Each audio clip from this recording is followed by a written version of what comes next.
Hey, and welcome back. If it's your first time joining us, we're so glad to have you here. If you're dealing with a tough time, you are in the perfect place. So grab a cozy seat and join us as we explore the challenges of life together, armed with friendship, a genuine desire to help, and a bit of laughter along the way. This is Rising from Ash, where every other Thursday we tackle a new experience together. With that, let's get to it.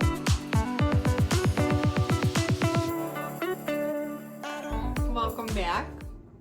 So today we are going to talk about the overs, because we are over the overs. And what we mean by that is over-explaining, overthinking, and oversharing. Yes. We both struggle with this. And it's a lot in part due to the trauma that we've experienced and the toxic relationships that we've been in, where we felt the need that we have to over-explain or overthink or overshare or all the things. So a big part for me is feeling like if I leave out any detail, like this is kind of like over-explaining, but not. There's like kind of two different parts to it, kind of.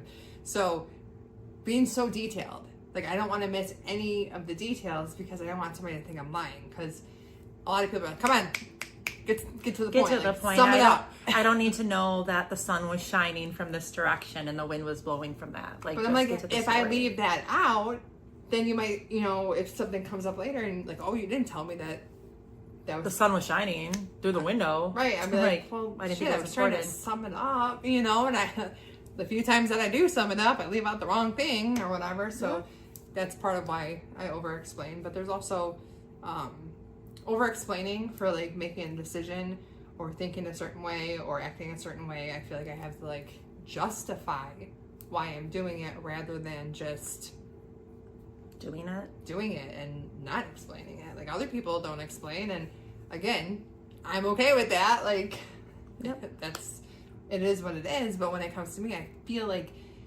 I have to over explain or just explain in general why.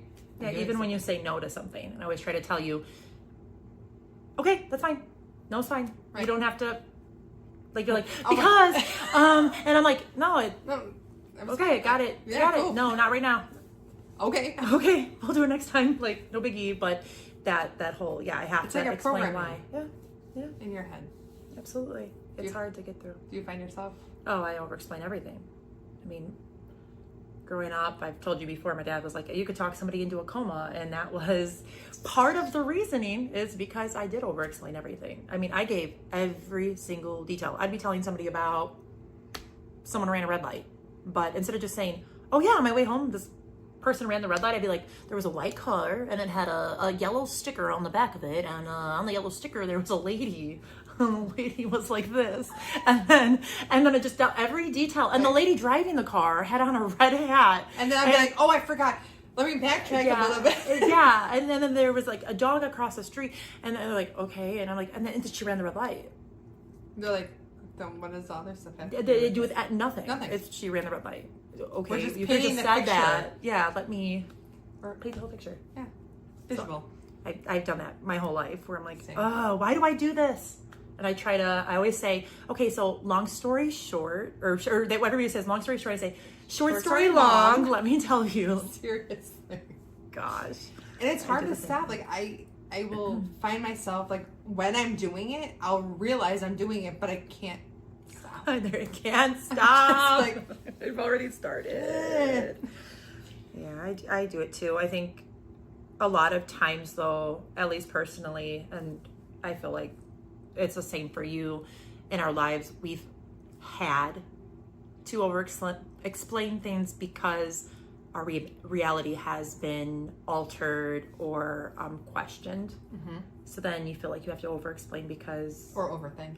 And then overthink, because your recollection of things isn't always adding up to somebody else's recollection. So then you're like, okay, I'm going to get every detail because I'm not lying, and Right. you know the details, I know the details. They still get thrown around though and mixed around, and your words get used against you in the wrong way. So That's called gaslighting. that is gaslighting. That's called gaslighting. That is And gaslighting. it's hard when you're gaslit because you try so hard to Unlearn that. but I'm learning gaslighting and trusting that you don't have to explain everything. Like that's and then not everybody's going to gaslight you. That some people could actually be telling the truth. the truth. And, Yeah. And recollecting things the same way you are, not Right. Because when you are gaslit for so long, you do have to like read into things because oh yeah. You have to be so careful with the way you word it. So or they there's the manipulate overthinking. you. Because they're two different things, like gaslighting and manipulating. Yeah, they're very similar yet different. Manipulating you. I don't know. I want to give. It's like changing the way, like trying to like influence somebody else and then changing the way that they think. Yeah, to like make manipulate them to do what you want. Yes. Or to say what you want or do what you Right. want. Where gaslighting is making them question their own reality out in the way something happened. Correct. Yeah. They'll be like, that never happened. And you'll be like, but I was there and it did happen. And they'll like convince you that it didn't happen. And you're like, am I going crazy? Right, it didn't happen, or it didn't happen the way that you said it did. Right. Like you missed a detail. Mm-hmm. Like, no, but that was after. And you're like, I don't remember her saying that. Right. And then he's Like, why? And they're like, why would I lie about that? That's stupid. That's stupid to lie about. And you're like, that is pretty stupid to lie about. There's no way you're lying about it. So, yeah. I must have remembered it wrong. So, Yeah, that makes sense. You know, yeah, absolutely. I've been there many times. same. So it gets so ingrained in your head that you start to read into. I was always told, quit reading into shit. Well, it didn't start from nowhere. Stop overthinking. Stop reading into it. Yeah. Stop being overdramatic. You're overthinking it. Mm-hmm. Am I though? I don't know. Like when the intuition comes in, you're probably not overthinking it. No. But if you do find yourself overthinking things a lot, maybe take a step back and try to see why? if it's something that you've been doing since a certain point that you can remember, or if it's something new, or if it's with a certain person. Maybe that's another thing. Like maybe that's your, intuition, gut telling you that something's a little off if you feel like you have to like read into everything that they say. Yeah, absolutely. Or they do. I agree. Or you feel like you have to check up on them or something like that because things aren't adding up. Yeah. So It's not fun to always have to overthink or, that's not a trait I want to have. I would love to not overthink. And I'd love to not over-explain, because as exhausting as it is to hear somebody say every single detail that you don't need, it's exhausting having to like remember all the details and give them all. I get exhausted. I'm like, there's been times where I'll be like talking, I'm like, I'm done. I It's too much. I can't remember. I don't know what I get off track though. And then I'm like, I don't even know what I was talking about. Never mind. Squirrel. Same. Yeah, because no, I definitely over-explain a lot of stuff. So that's been my whole life, though. I think I've always over-explained. I don't remember a time that I didn't. Same. Yeah, I don't know. It's I like, truly don't know where it stems exactly from, but I know that it stems back to definitely my childhood, because I've over-explained forever. I think part of it too is just wanting to be heard. Yeah. And like understood, or and like if you don't get it at just the first response or answer, then you go a little bit further and a little bit further, and like I want somebody to like agree with me in the way that I feel. Yeah. Or just Like, validate it. To validate it. Yeah. Being like, you hear me, you see me, right? That makes sense, right? Right? Like, So you feel like you're not alone or crazy or tell me that what I say matters. Tell me that you care, that I'm, right. that my opinion matters too. That's reciprocated. Like, yeah. That's I don't know, hard when you don't feel that it's been reciprocated, or that your opinion or voice doesn't matter. That sucks. When you're constantly feeling like it's like, I'm here too, I matter too. Like, that's hard. It's hard. And it's hard to have that when you're like a child, and then as you're growing into an adult, to like realize you do matter and you don't have to like vie for that attention anymore. Yeah. Like I try to be really careful with my own children. My children are talkers. And a lot of times the things they're talking about, I don't necessarily know much about, especially when it's about like video games and stuff. Yeah. I don't really follow, but because it matters to them, it matters to me. And I don't want them to think that I don't care. So I'll try to follow as much as I can. So it's really hard, but it's like trying not to make them feel the same way that I felt, where it's like you're talking too much. I don't care about this. Go tell somebody who cares. I'm like, oh, that's awesome. Thanks for sharing that with me. Oh, cool. I didn't know that. And sometimes it's really hard, but trying to put yourself back in that place of how you felt when you were that age. And I kind of take it as, in my one child who shares is teenager. And I think those are his ways of, when he comes out of his room, actually, because he never comes out of his room, and he tells me about these things, and then he'll disappear. And I'm like, okay, awesome. I think it's his way of like connecting with me. And if I were not to notice that, and he came out and he connected with me that way, and I blew it off, and like, oh my God, you never stop talking. Because in my head, sometimes I'm like, oh my God, get to the point, dude. You already told me. Well, I don't even know what you're talking. It's like you're speaking a foreign language. Right. My God, get to the, yes, what do you, leave me alone. I'm busy. I'm making dinner, but I stay quiet because I'm like, you know what? Back in that, putting myself in his shoes when I was that age, it meant a lot to me for somebody to listen to, even humor me and pretend to care about the things that matter to me would have meant a lot. It would have made a world of difference to me, not to feel like my opinion and my voice didn't matter, and that I might as well make myself smaller, and I might as well be quieter because nobody cares anyway. Right. Because nobody's really listening. Right.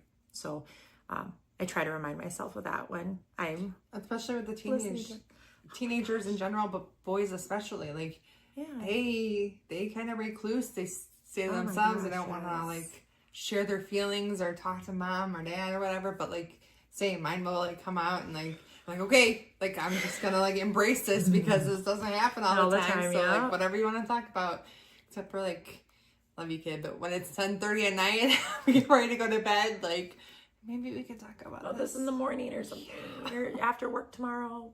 Can you hold on to this one for a little? I try to say sometimes when I am busy and they keep going, instead of just being like, you're talking too much, or leave me alone, or you're bothering me, or go away.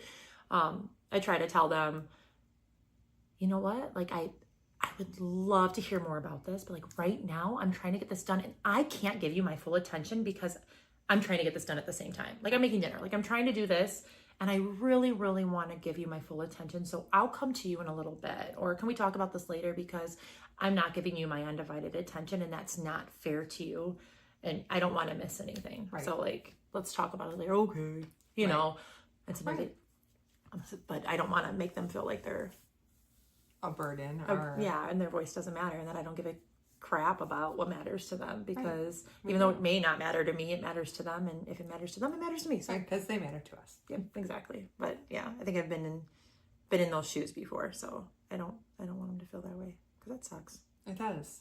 I mean, it does. I still find myself, I catch myself when I'm doing it, when I'm over explaining. I'm like, I need to stop over explaining. Like I don't need to over explain. I can say no, I can say whatever, but I feel like it's just like this like you're always on trial. Yeah, like and where were you? And what were you doing? Right? Like, you know. Well, like, even at work and stuff, and I'm like, they're not like accusing me, but I'm like, you feel accused. I feel accused. I get defensive. I used to get really, really defensive, like all the time. I'm getting better, but I've gotten a lot better. But they're like, whoa, I was just asking a question. You're like, ah! Yes. Like, no! Like, where are the cookies? And I'm like, I didn't eat them. Like, you didn't ask you. Say that you ate them. Like, but I think immediately I'm like, you're accusing me of eating them because you asked me about them. So, yeah. I think the more I've gotten away from that relationship, the more space that has come between that. Yeah, the more space you create, we're able to have been able to create. Yeah. That has given me the peace to not feel the defensiveness as much. Like I used to yell, like be a yeller, because a lot of that stems from not being heard, not being like seen, not being, you know. And anybody who's a parent out there understands having to yell to be heard, because I swear kids don't listen sometimes until you Right. get there and you're like, I don't want to yell at you. Can we? I don't want to be a yeller. And I was a yeller and I fucking hated it. But like recently I asked my kids and I was like, do I yell? Like, do I yell at you guys? And they're like, no. And I was like, wow, this is great, because like they're, you know, because before they're like, oh, you always yell at us, you know. And it was so nice to hear that they don't. And it's just, I've been more at peace. Like I felt more regulated. But when I was newly out of that relationship, all the like cortisol or adrenaline and all that was so like the fight or flight response was so raised, because I felt like I constantly had to explain myself and all why those I responses, did those toxic responses that you had to have, like well, the way you learn. I was constantly questioning, well, why'd you do it that way? Why'd you do this? Why'd you do that? Like, so that was so programmed into like having to explain myself and like justify. So like, you know, it gets pieced together as you like. I've compartmentalized a lot of things just automatically for like protection purposes of like my mental, but as I'm healing and like able to kind of like reflect on those spots, like I think those kind of the doors kind of open, or the windows kind of, the curtains kind of pull back, so you can kind of like look back and be like, oh wow, that happened and I forgot about that, because there's so many things I forgot about. That's a totally different thing. Oof. It seriously does it to protect you. Yeah, I was just talking to my sister about that the other day. Not to cut you off. No, or to you're good. Make you lose your train of thought. No, I'm sorry. No. But we were talking on the phone, and I was like, "Oh my gosh, the I forgot what we were talking about." It's okay. What did you say?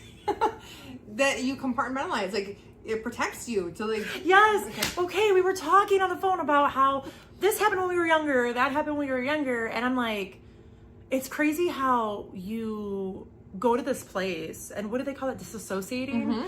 Yeah. And I forgot so many things that happened, and then we're talking, and I'm like, holy crap, I forgot about that. And some of it didn't matter, so you forget about some things, but some things were like actually painful to remember, and then you remember, and you're like, I totally forgot that happened. Holy crap. So yeah, just sorry. There's different things that have started coming back in, and I'm like, oh my god, like I can't believe I made it through that. Like with where my mental state was, I wasn't physically abused, and just because you weren't physically abused doesn't mean it's not abuse, though. I appreciate you. Thank you for validating. Yeah. Well, no, because people, we're not comparing traumas.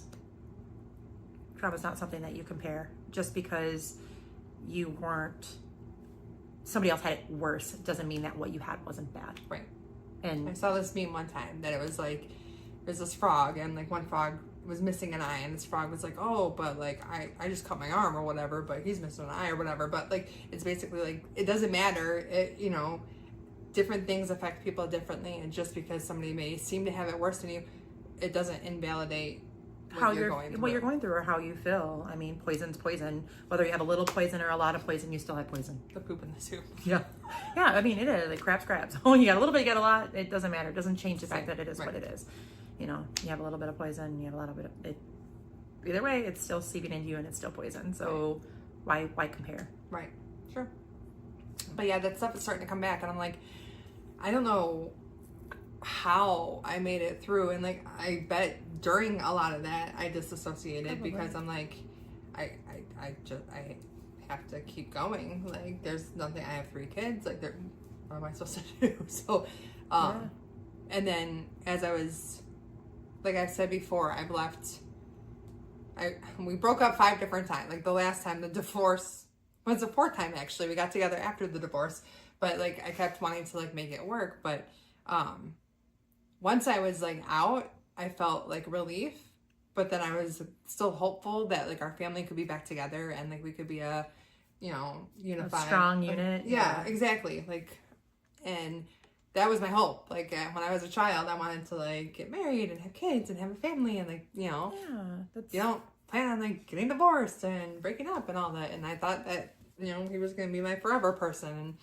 And you're willing to do whatever you can to make it work. Right. And you're willing to suffer and sacrifice anything Dim in your order light, to make it work. Settle, shrink yourself, all that stuff. But it was so hard to leave each of those times.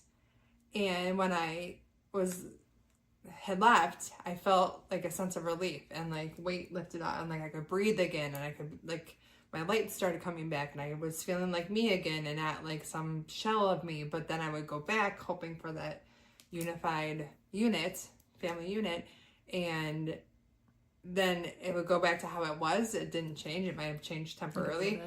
Then I would like kick myself and be like, oh my God. Like I knew how hard it was to get out and leave, and now I'm right back where I started. Why did I come back? I was already free and like just having the conversations about leaving. And it's hard to get out of a toxic relationship too, though, because the trauma bond. The trauma bond that's there. So you can't blame yourself for not walking away the first time. Do you want to explain what a trauma bond is for those that might not know what it is? Would you like to explain?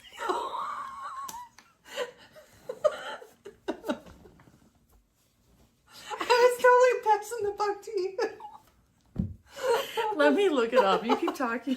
Because I know what it is, but I don't want to incorrectly inform anybody of what it is. So I don't want to put my own spin on it. So let me do this. Continue. It's kind of like I'm looking it up. You can. No, yeah. No, you keep looking it up because I'm gonna have you look up something else. Okay. So codependency is another one that I was told about, and I was like, when somebody said that, I'm like, I ain't codependent. I'm independent, you know. And then I looked it up, and I was like, holy shit, that's me. So it has nothing to do with being independent or not dependent. The dog's over there making crazy noises. Oh, okay. Trauma bond. Let's look at the. It's basically where psychologically a phenomenon where a victim develops an unhealthy attachment to their abuser. So basically, it's like where there's these cycles of highs and lows. Highs and lows. Yeah, kindness and like being mean or, you know, like cruel to you, and then there's you're these craving cycles. the kindness, and so you're like waiting for the kindness to hit, but then it goes down. I almost slid off the couch. That part's not connected yet. So. I noticed. So it's like you're willing to suffer with the negative and the painful parts because, like, in hopes for that little hit of the positive or reinforcement or. You know, you get addicted to those like dopamine hits. I think I probably said it. I believe it was in another episode of ours, which doesn't matter. But I kind of but I'll say it again. I'll reiterate.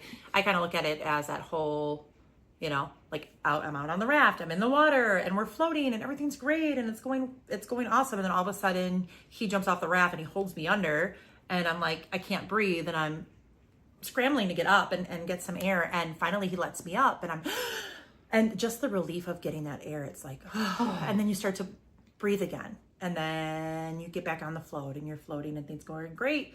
And he jumps off and he holds you back under. And you're like, oh my gosh. But as the relationship progresses, those moments and those times of safety of floating on the raft become less and less and fewer in between. And you're just living for those moments of that to breathe again, to come back up. And you kind of get almost addicted to that cycle. So if you're in something and you're just floating on a raft and nobody's ever jumping out and holding you under, it almost feels boring. Like something's missing. This doesn't feel right. And for those who have never been in a toxic relationship, don't know that, and it sounds fucking crazy. Like, why the fuck would you say? You know, like back before I was in relationships, I was like, I will never be a battered woman. Heck not. Like, I wouldn't put up with that shit. But then you try me, come at me. Right, and then they slowly chip away at you, and then before you know it, you're like, how the fuck did I get here? And you don't even recognize who you are anymore because they chip away at the essence of who you are. They completely chip away at you. Essence, yep. And you're just a shell of the person you once were, and you don't even recognize your own reflection. You look in the mirror and you're like, who are you? Right. You don't know who you are without them anymore. You don't know.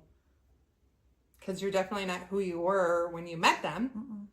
because that person they broke you down. in that person, and there's things that you used to love about yourself that maybe now you hate about yourself, right. or you know, because they turn, like you've said before, something that he would say it was a positive thing, he like turned it against you, and then made it a negative thing. So then you were critical of yourself.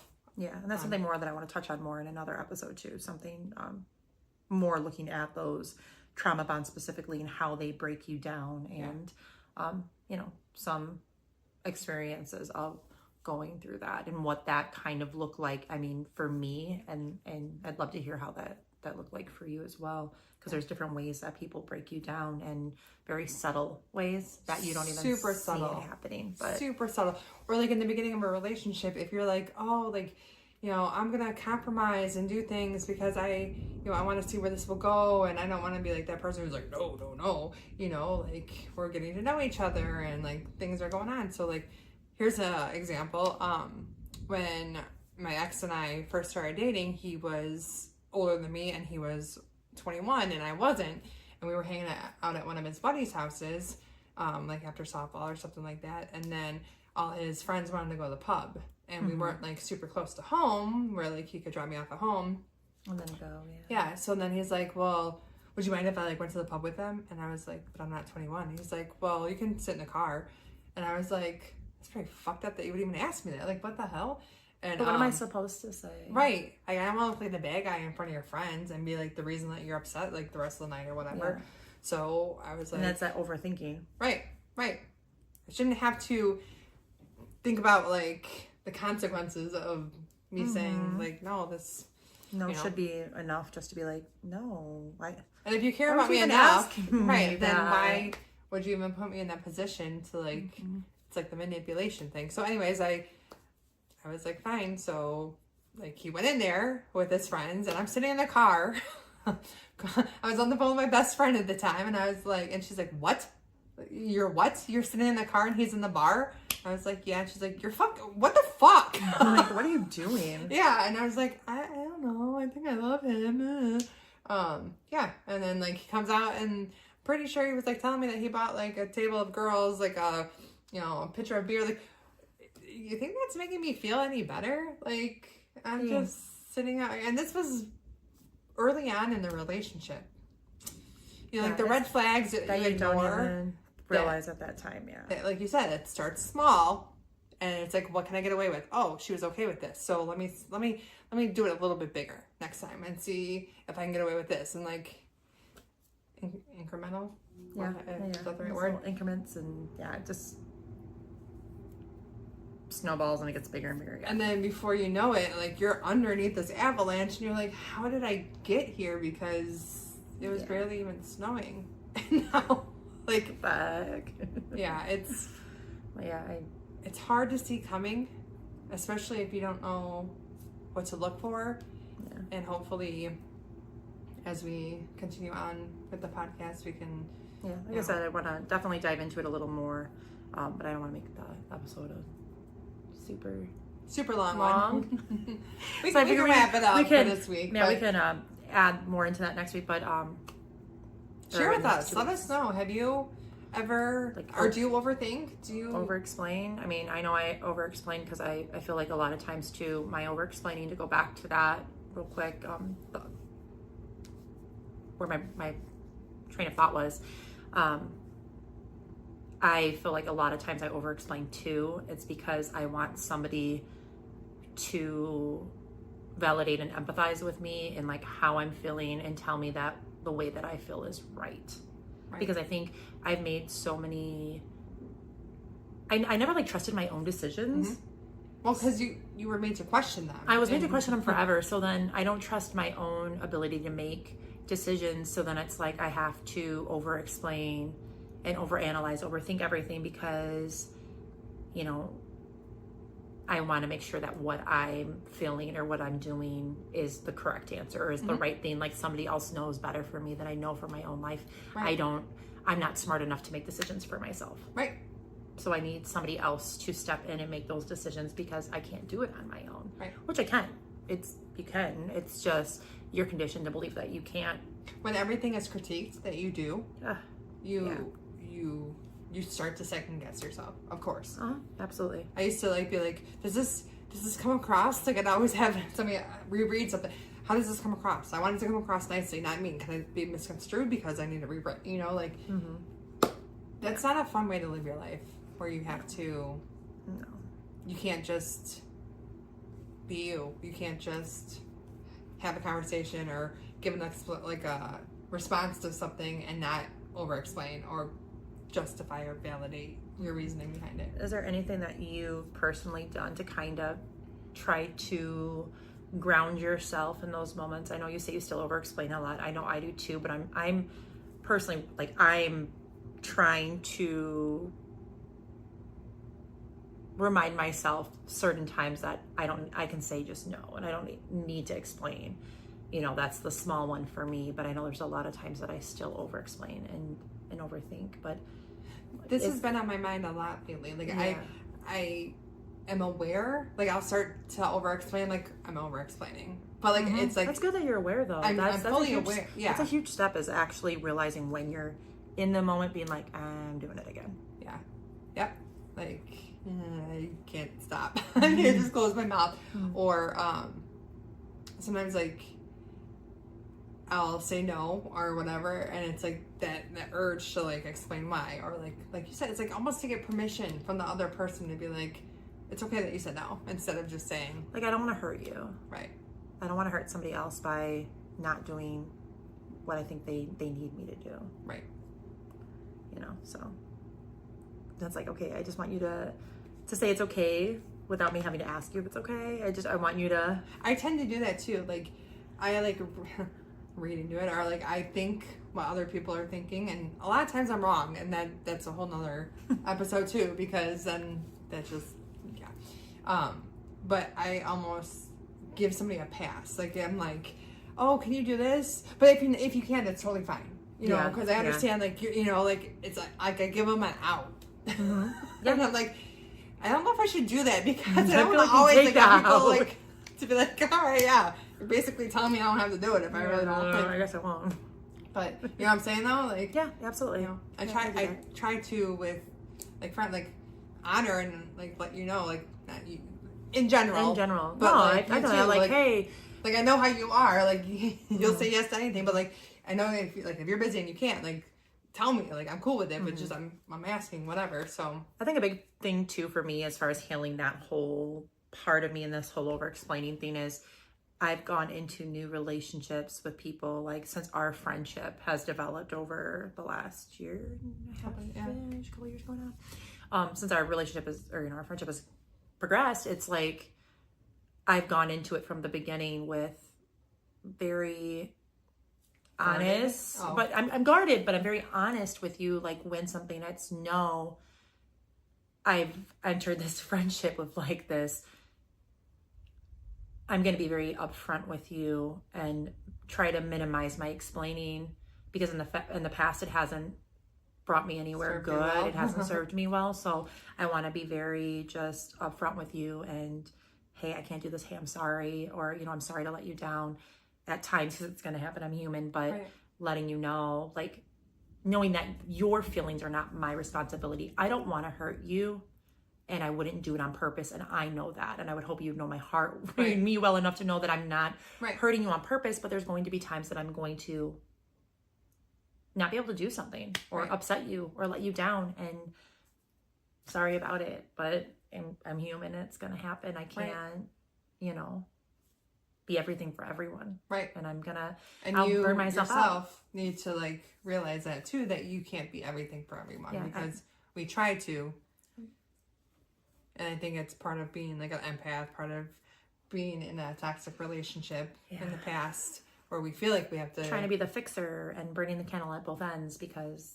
That's where we get our value from. And that's, you know, our worth. So my worth, my validation, my worth comes from what I do for others.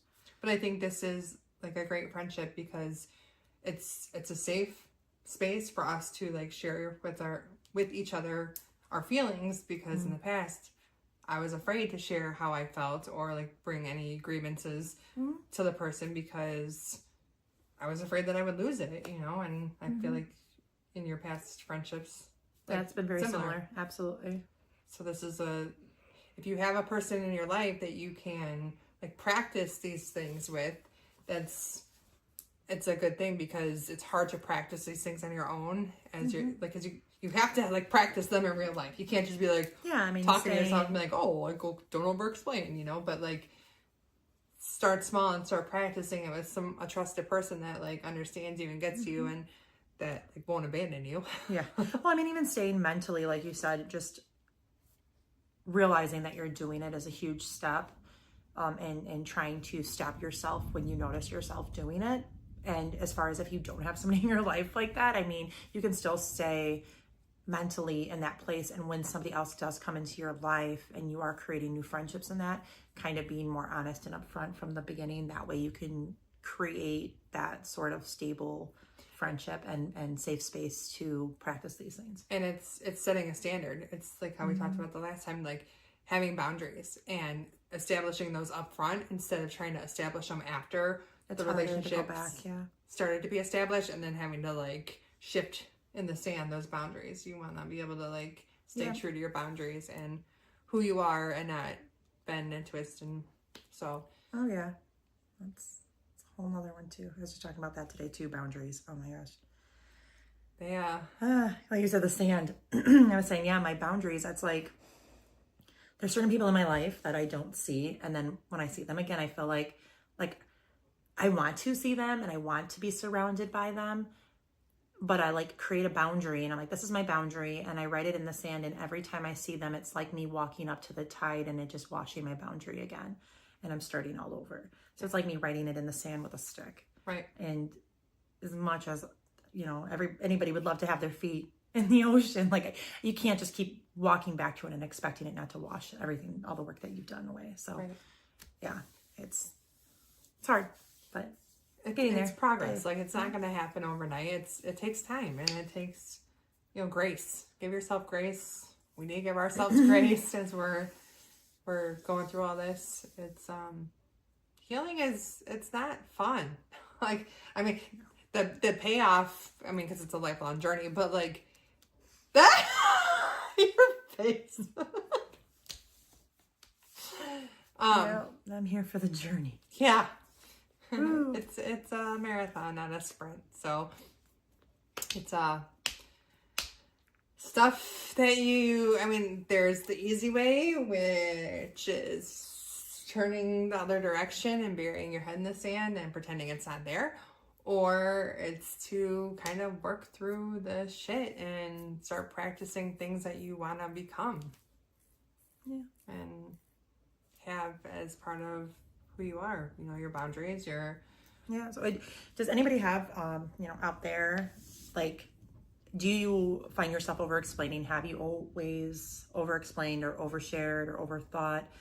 Or have you been able to, like, break free of doing that? And if so, how did you do it? Because I'm really interested in other ways other than just being mindful of when it's happening. Obviously that helps, but like, what have you done that like has worked for you? Yeah, that's making progress. Because I would love some insight. Yeah, other than just what we've talked about, because I want to make some moves. I want to continue to grow. So, and any advice is welcomed. Yep. So with that, I think that's a good place to wrap it up. It's a good place to what she said. So we'll see you next time. Until then, swallow your water. Bye. Bye.